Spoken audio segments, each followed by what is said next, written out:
Oh, that's what you're supposed to do with your money. No, not that. There's a different clip that's more representative that I think the people will enjoy more. The type of girl I'm looking for. I went on the JRE, yes, to plug my new podcast. The Joe Rogan Experience. But mostly to try and nakedly. Are you fucking? You think women watch Joe Rogan? This type of woman does. No, they don't. Muscle mommies, bro. That's my they new don't. Shit. Muscle mommies don't even watch Joe Rogan, bro. Are you kidding me? What the fuck? We'll see. We'll fucking see, won't we?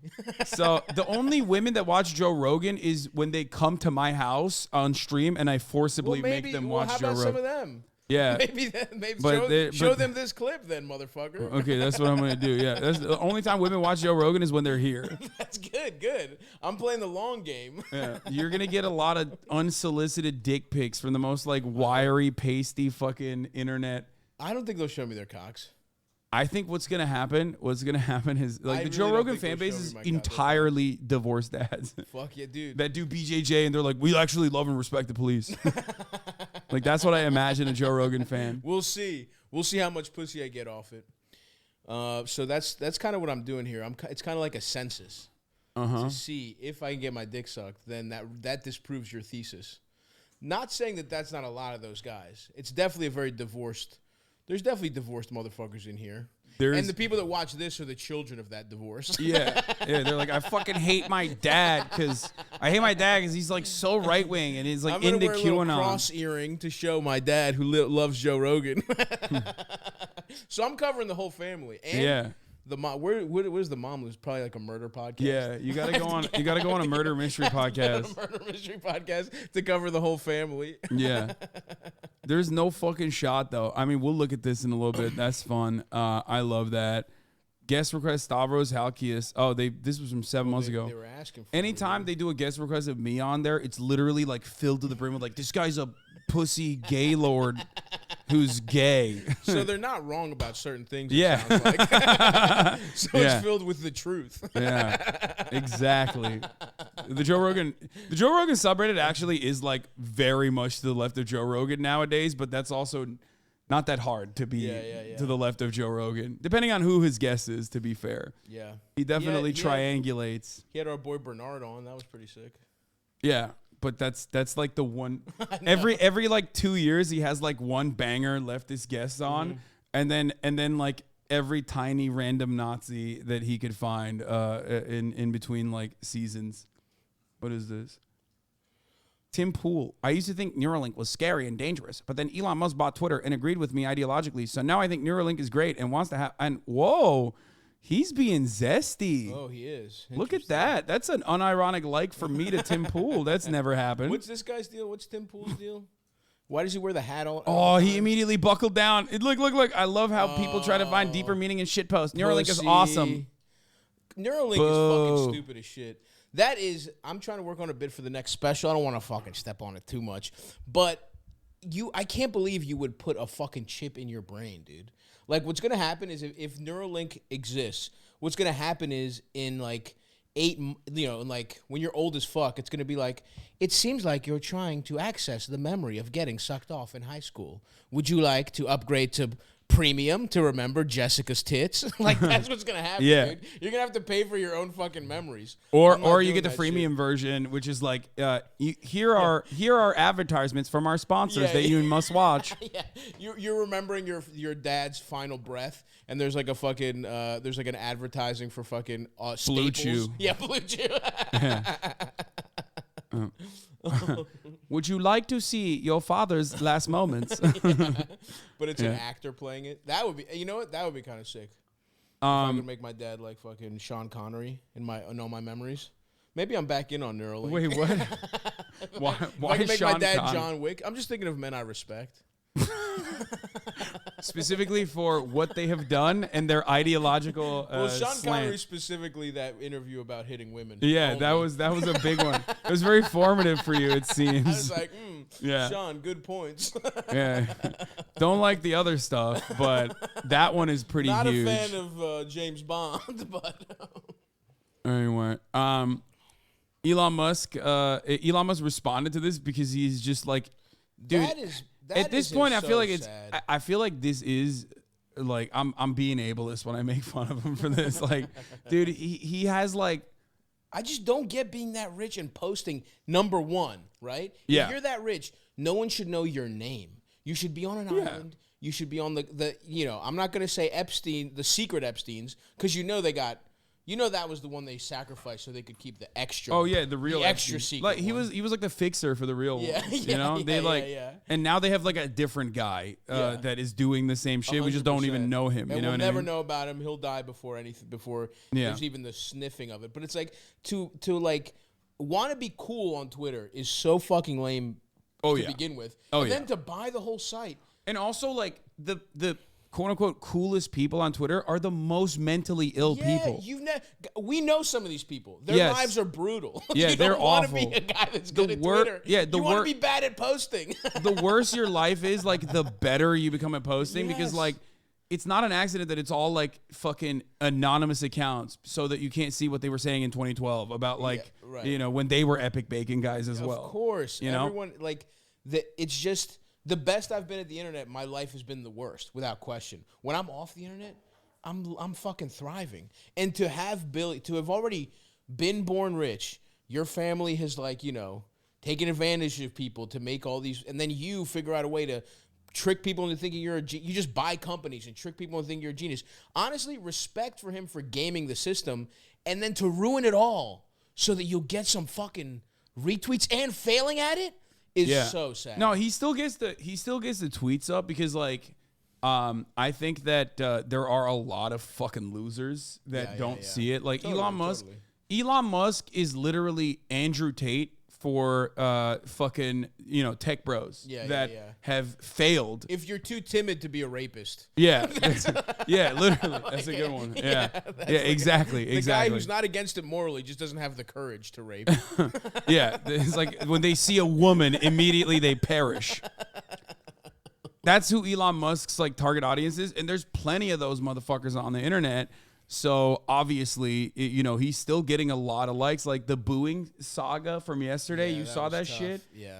Also, God, Dave Chappelle is so fucking lame, dude. It is. This turn is heartbreaking because it's like comedians. The whole thing is like you're not supposed to be friends with the richest guy on earth. It's like what if it's the truth to power thing? Then you can't just be like, hey. I also what was he expecting to just get cheered? For not doing anything? Yeah, like, oh, here's the richest guy on earth. Oh my God, that's so sick. It just goes to show you how, like it's like when I hate when someone wins the Super Bowl and the owner gets to hold the trophy first.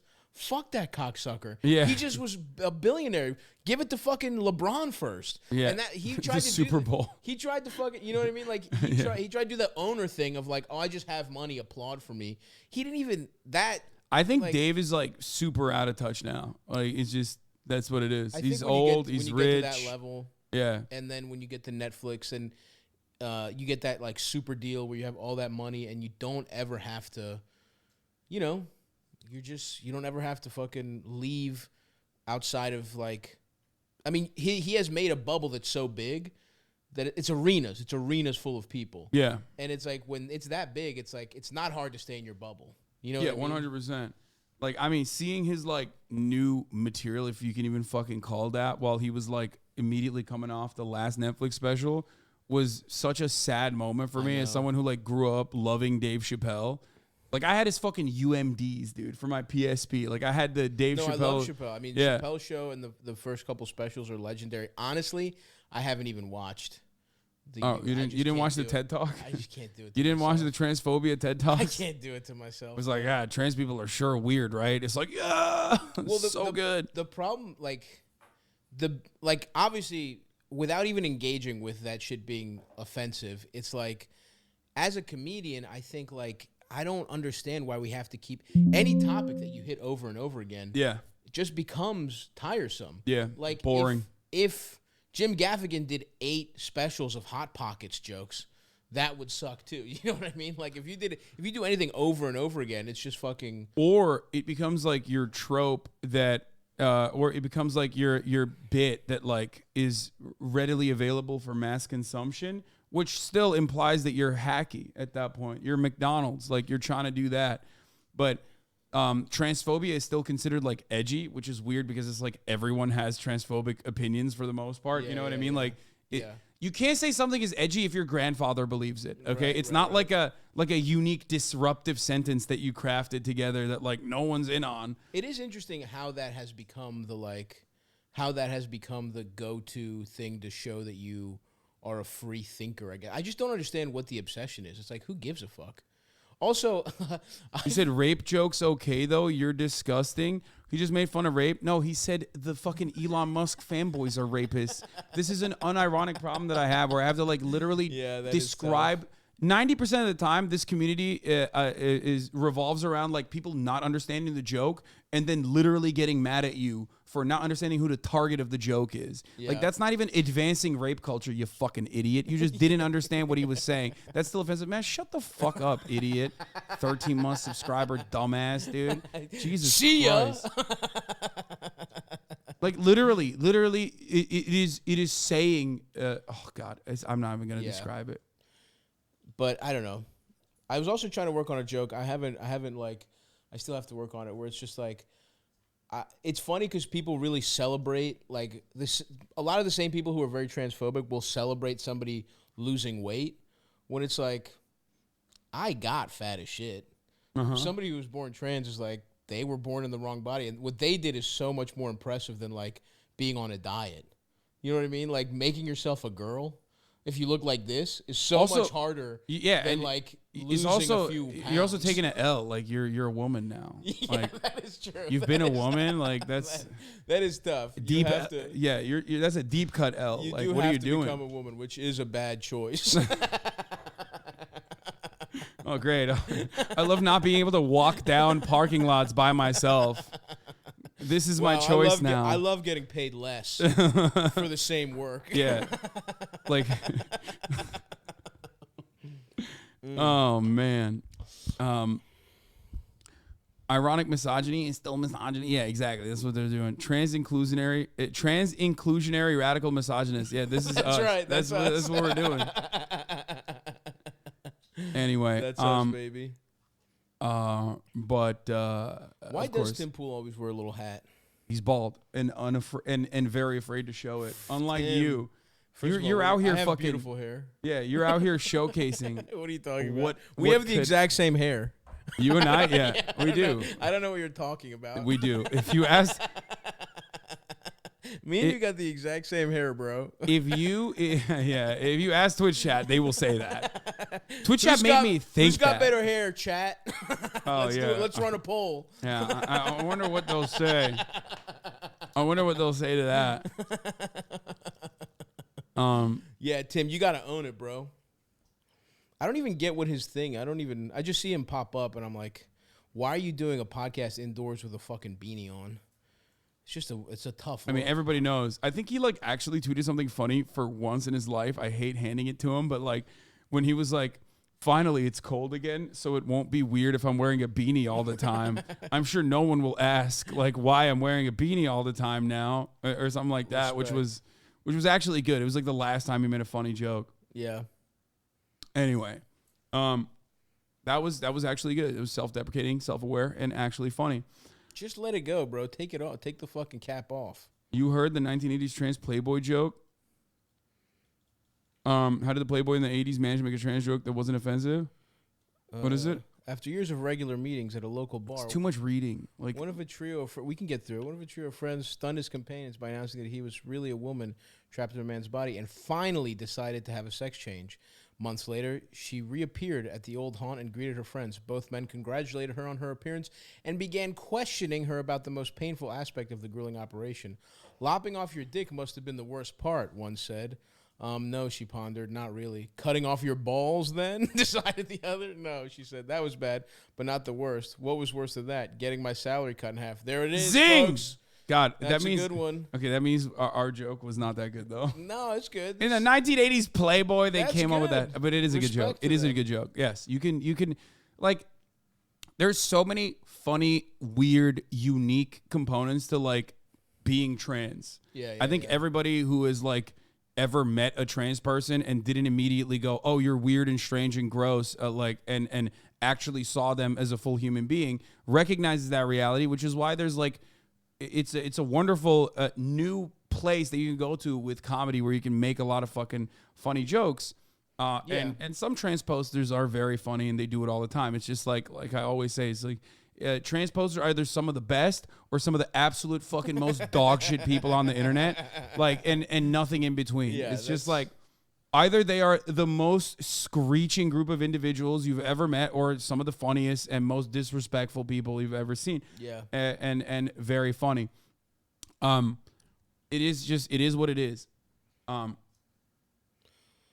But yeah, this is interesting that they actually fucking hit like an inoffensive trans joke, which Dave Chappelle had like one of in his special, and then the rest of it was boy awful. Sam Morril had a good one on his special. Yeah, there's good ones, but I just don't understand why why it just feels like it's like almost homework where it's like every comedian feels like they have to weigh in. Where it's like, no, you don't. Yeah, you really fucking don't. It's like